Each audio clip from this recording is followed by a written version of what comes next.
জয় শ্রীকৃষ্ণ। রাধে রাধে।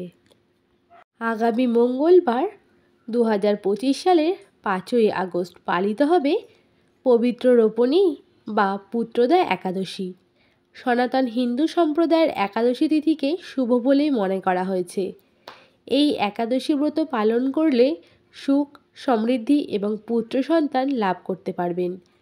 একাদশীতে ভগবান বিষ্ণুর পুজো করা এবং পাপমোচন দুটোই হতে পারে। এই পুত্রদা একাদশীর ব্রত পালন করলে সন্তানের মঙ্গল হয় এবং পুত্র সন্তান লাভ হয়। যেসব ভক্তরা পবিত্র রোপণী একাদশীর ব্রতটা পালন করবেন তাদের সকল পাপ মোচন হবে। পুত্রদা একাদশী ব্রতটি পালিত করতে হবে 2025 সালের 5ই আগস্ট মঙ্গলবার। পুত্রদা একাদশী বছরে দুবার পালিত হয়, শ্রাবণ মাসের একাদশী এবং পৌষ মাসের পুত্রদা একাদশী। পুত্র লাভের জন্য দম্পতিরা পুত্রদা একাদশীর উপবাস করে থাকেন। এই একাদশীর সাথে অবশ্যই পৌরাণিক অনেক কাহিনী জড়িয়ে আছে। এই একাদশীর আগে আপনারা কিছু জিনিস ক্রয় করে আপনার বাড়িতে আনতে পারেন, যেটা আপনাদের জন্য অনেক শুভ হতে পারে। যদি আপনারা স্বামী স্ত্রী মিলে এই 5ই আগস্ট মঙ্গলবার ভগবান বিষ্ণুর পুজো করেন এবং যেই জিনিসগুলো বাড়িতে আনতে বলবো সেই জিনিসগুলি নিয়ে আসতে পারেন, তাহলে আপনাদের সন্তানের মঙ্গল কামনা হবে এবং আপনাদের মনস্কামনা পূর্ণ হবে। পুত্রদা একাদশীর জন্য যেই সব নারীরা এই একাদশী পালিত করে থাকে তাদেরকে কিছু নিয়মকার্য অবশ্যই পালিত করতে হবে। তো ভিডিওটা শুরু করার আগে আপনাদের সবাইকে জানাচ্ছি অনেক অনেক স্বাগত। আপনারা ভক্তি সহকারে শ্রবণ করবেন আজকের ভিডিওটি এবং যদি ভালো লেগে থাকে তাহলে অবশ্যই চ্যানেলটিকে সাবস্ক্রাইব করে পাশে থাকবেন। কমেন্টে ভক্তি ও ভালোবাসা দিয়ে জয় শ্রীকৃষ্ণ লিখতে কিন্তু একদমই ভুলবেন না। তো বন্ধুরা, মূল পর্বে যাওয়া যাক। শ্রাবণ মাসের এই পুত্রদা একাদশী একটি গুরুত্বপূর্ণ একাদশী, যা শ্রাবণ মাসের শুক্লপক্ষে একাদশী দিনে পালিত হবে। 5ই আগস্ট মঙ্গলবার এই শুভ দিনে পুত্রদা একাদশী ব্রতটি পালন করতে হবে। এই দিনে ভগবান বিষ্ণুর পুজো করা হয়ে থাকে। বিশ্বাস করা হয় যে এই ব্রত পালন করে যদি ভগবান বিষ্ণুর সান্নিধ্যে কয়েকটি জিনিস ক্রয় করে এনে অর্পণ করা হয় তাহলে ভগবান বিষ্ণু অত্যন্ত প্রসন্ন হন এবং নিঃসন্তান দম্পতিদের সন্তান লাভ করেন এবং আপনাদের সকল মনস্কামনা পূর্ণ হয়। এটি একটি পবিত্র একাদশী বা পবিত্র রোপণী একাদশী নামে পরিচিত। পুত্র একাদশী মূলত সন্তান লাভের জন্য করা হয়ে থাকে। যারা নিঃসন্তান তারা এই ব্রত অবশ্যই ভগবান বিষ্ণুর কাছে সন্তান কামনা প্রার্থনা করতে পারেন। এই ব্রত পালন করলে সন্তানের দীর্ঘায়ু ও সুস্বাস্থ্য কামনা করা হয়।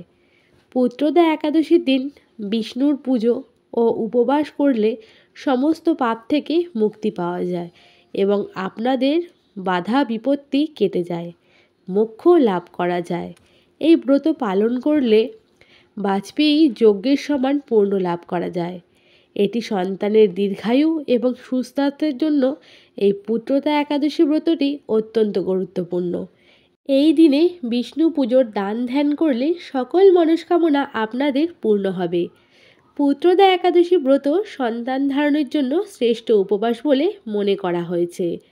এই দিনে একাদশীর উপবাস করে পুজো আচার্যের সঙ্গে ভগবান শ্রীহরির আরাধনা করাও খুবই ভালো।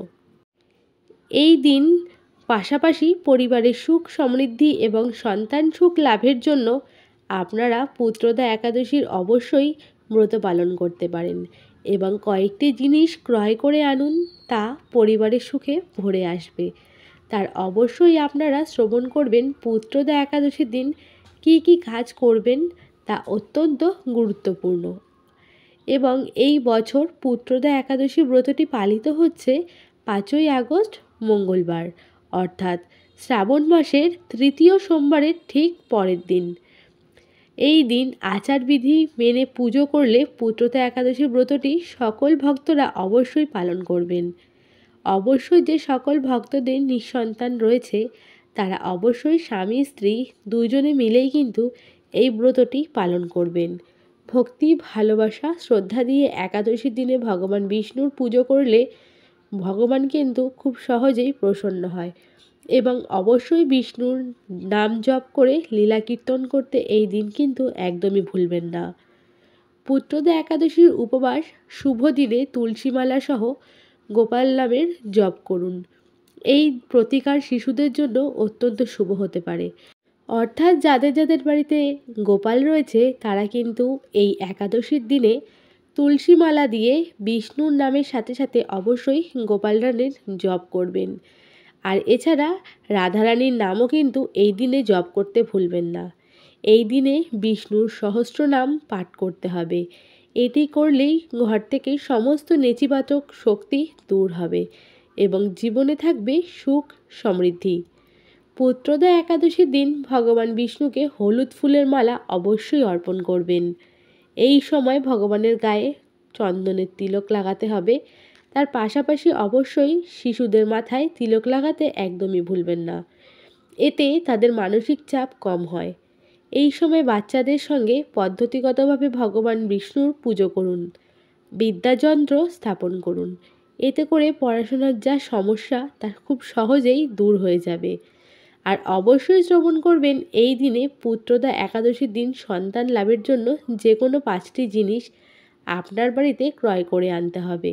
অবশ্যই প্রথমে শুনতে হবে যে আপনাদের মনে রাখতে হবে 5ই আগস্ট মঙ্গলবার এই পুত্রদা একাদশীর দিনে ব্রতটি পালিত হচ্ছে, তা আপনারা অবশ্যই পুজোর আগে এই জিনিসগুলি ক্রয় করে এনে রেখে দিন। তো বন্ধুরা, এই দিনকে কি কি রাখবেন ঘরে এনে অবশ্যই আপনাদেরকে জানিয়ে দেব।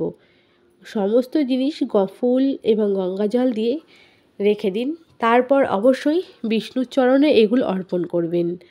ধূপ প্রদীপ নিবেদন করবেন। পুত্রদা একাদশীর দিন বাড়িতে যেটা সবথেকে আনা গুরুত্বপূর্ণ সেটা হচ্ছে বাল্যগোপাল। এই দিন আমরা ছোট্ট বালগোপাল বাড়িতে প্রতিষ্ঠিত করতে পারেন। এছাড়া এই দিন আপনারা নারায়ণ পুজোও করতে পারেন। গোপাল মন্ত্র জপ করবেন। এর ফলে আপনারা সন্তান লাভ করতে পারবেন। বিশেষ করে মনে রাখবেন গোপাল অর্থাৎ শ্রীকৃষ্ণের শিশুকে বাড়িতে এনে এই দিনে পুজো করা অত্যন্ত শুভ হতে পারে। অবশ্যই স্বামী স্ত্রী মিলে গোপাল পুজো ও মন্ত্র জপ করে থাকবেন।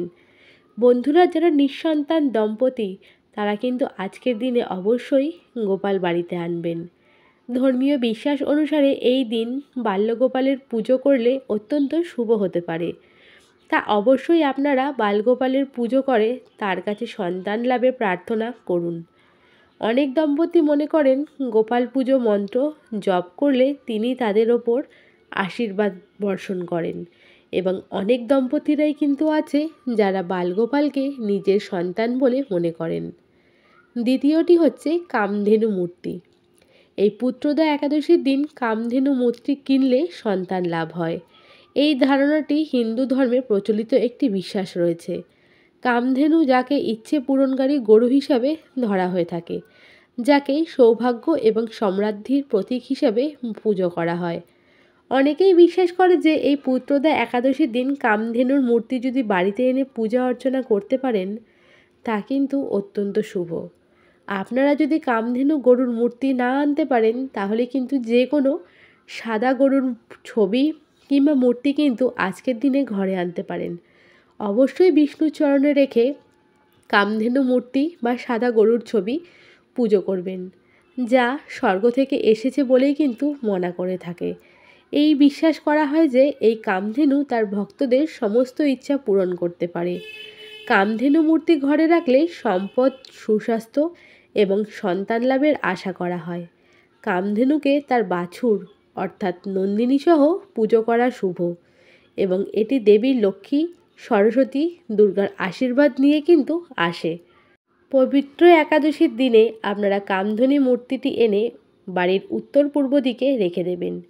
এই দিনে কামধেনু মূর্তির পুজো অবশ্যই করবেন এবং পুত্রদা একাদশীর দিনে কামধেনু মূর্তি ক্রয় করে এনে অবশ্যই বিষ্ণুর চরণে আগে অর্পণ করবেন। তৃতীয় যে জিনিসটি সেটা হলো শঙ্খ। আজকের দিনে অবশ্যই শঙ্খ আনতে পারেন। শঙ্খ এনে বিষ্ণুর চরণে রাখুন, কারণ বাম হস্তে কিন্তু বিষ্ণুর শঙ্খ বিরাজমান। এতে কিন্তু অবশ্যই বিষ্ণুর আশীর্বাদ আপনারা পেয়ে যাবেন। চতুর্থ যে জিনিসটি আজকের দিনে বাড়িতে আনবেন সেটি হলো রূপোর কচ্ছপ। এই কচ্ছপ বাড়িতে আনলে কখনোই অর্থর অভাব হয় না। এমন পরিস্থিতিতে অবশ্যই রূপোর কচ্ছপ এনে কাচের পাত্রে সামান্য জল দিয়ে বিষ্ণুর চরণে রাখুন। এরপরে জিনিসটি যে আরেকটি আনতে হবে সেটি হচ্ছে ময়ূরের পাখনা। এই দিন কিন্তু অবশ্যই একটি ময়ূরের পাখনা কিনে এনে ভগবান বিষ্ণু এবং কৃষ্ণের পাশে রাখুন। এর ফলে সমস্ত বাস্তুদোষ দূর হবে, সন্তান লাভের মনস্কামনা পূর্ণ হবে। এই দিন একাদশী ভক্তি এবং নিষ্ঠা ভরে ব্রত পালন করলে এই জিনিসগুলোর পুজো করবে তাদের অবশ্যই সন্তান সুখ হবে। এই 5টি জিনিসের মধ্যে সবথেকে গুরুত্বপূর্ণ যে জিনিসটি সেটি হলো বালগোপাল। অবশ্যই এই পবিত্র একাদশীর দিনে আপনারা বালগোপালের মূর্তি কিন্তু অবশ্যই বাড়িতে আনবেন এবং ফুল, ফল, ধূপ সমস্ত কিছু দিয়ে সুন্দর করে পুজো করবেন এবং যেই যন্ত্রটি অর্থাৎ কচ্ছপের মন্ত্রটি আপনি আনবেন সেটি কিন্তু এনে বিষ্ণুর চরণে অবশ্যই আগে অর্পণ করবেন। এছাড়া আজকের দিনে আপনারা 5মুখী রুদ্রাক্ষও ধারণ করতে পারেন। তো বন্ধুরা, আপনারা এইভাবে নিয়মে ব্রতটি পালন করবেন, দেখবেন অবশ্যই শ্রীকৃষ্ণের কৃপায় আপনাদের পরিবারে সন্তান লাভ হবে। এই বিশেষ করে আপনারা এই দিনে স্বামী স্ত্রী উভয়ই এই ব্রতটি ভক্তি নিষ্ঠার সাথে পালন করবেন আর ভগবান বিষ্ণুর আরাধনা করবেন। এই পুত্রদা একাদশীর দিন, যেহেতু পুত্রদা একাদশী ব্রত সন্তান লাভের শ্রেষ্ঠ উপোস বলে মনে করা হয়ে থাকে, তাই অবশ্যই সকল ভক্তদের পূর্ণ আচারের সাথে ভগবান হরির আরাধনা করতে হবে। ব্রতকথায় যেহেতু উল্লেখ রয়েছে, ঋষির উপদেশ অনুযায়ী রাজা পুত্রদা একাদশীর উপবাস করেছিলেন এবং সমস্ত আচার অনুষ্ঠান পালন করেছিলেন। এরপরে কিন্তু তিনি উপবাস ভঙ্গ করে বাড়ি ফিরে আসেন। এরপর রানী চম্পা একটি গুণ ও মহিময় পুত্রের জন্ম দেয়। যেহেতু রাজা সুকেতুমানের এই কাহিনীটি এবং ভগবান শ্রীকৃষ্ণের শিক্ষার মাধ্যমেই পুত্রদা একাদশীর গুরুত্ব স্পষ্ট হয়ে উঠেছে, তাই এই দিনটিকে পুত্রদা একাদশী নামেই কিন্তু বলা হয়ে থাকে। তো বন্ধুরা, আজকের দিনে আপনারা অবশ্যই এই কার্যগুলি করে একাদশীর ব্রত পালন করবেন এবং ভগবানের আশীর্বাদ গ্রহণ করবেন। আমাদের এই ভক্তির শক্তি এর ফলে প্রাপ্তি আর্থিক আশীর্বাদ সম্পর্কে অনেক ভিডিও আসবে। তো বন্ধুরা, আজকের ভিডিওটা এইখানে শেষ করছি। তোমাদের সঙ্গে দেখা হবে পরবর্তী কোনো ভক্তিমূলক ভিডিওতে।